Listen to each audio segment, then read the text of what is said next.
بسم اللہ الرحمن الرحیم۔ سردیوں کی ایک یخ بستہ شام تھی۔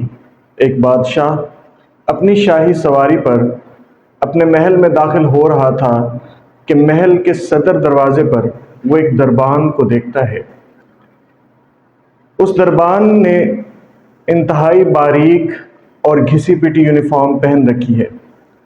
بادشاہ اپنی سواری کو اس دربان کے قریب روکتا ہے اور اس سے سوال کرتا ہے، کیا تمہیں اس وردی میں ٹھنڈ نہیں لگتی؟ تو اس دربان نے جواب دیا، بادشاہ سلامت، لگتی ہے، لیکن کیا کروں، مجبوری ہے کہ میرے پاس گرم یونیفارم نہیں ہے، لہٰذا مجھے یہی یونیفارم پہن کر ڈیوٹی کرنا پڑتی ہے۔ تو بادشاہ نے کہا کہ میں تمہارے لیے گرم کپڑے بھیجتا ہوں۔ یہ کہہ کر بادشاہ اپنے محل میں داخل ہو گیا۔ تو بادشاہ جب اپنے محل میں داخل ہوا تو وہاں پر جو عیش و آرام اس کو میسر تھا، اس میں جا کر وہ دربان سے کیا ہوا وعدہ بھول گیا کہ اس نے دربان سے بھی کوئی وعدہ کیا تھا۔ وہ اپنی عیاشیوں میں مصروف ہو گیا۔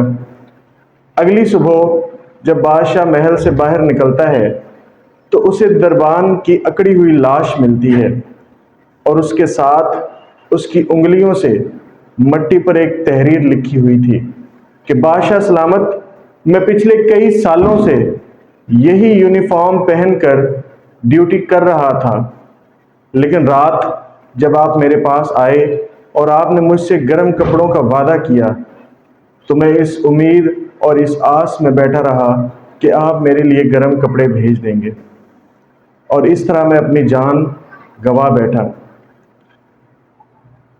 اس کہانی سے ہمیں دو طرح کے سبق ملتے ہیں۔ پہلا سبق تو یہ ہے کہ ہمیں کسی کو جھوٹی امید، جھوٹی آس نہیں دلانی چاہیے، کیونکہ وہ جس بھی حال میں ہے وہ اپنی طاقت اور ہمت سے حالات کا مقابلہ کر رہا ہوتا ہے، لیکن جب ہم اسے جھوٹی آس دلا دیتے ہیں تو اس کی وہ ہمت اور طاقت ختم ہو جاتی ہے۔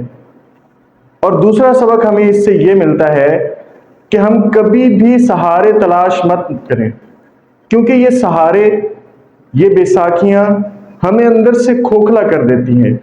کسی سے آس یا امید لگانے کی بجائے ہمیں خود سے ہمت اور طاقت سے حالات کا مقابلہ کرنا آنا چاہیے۔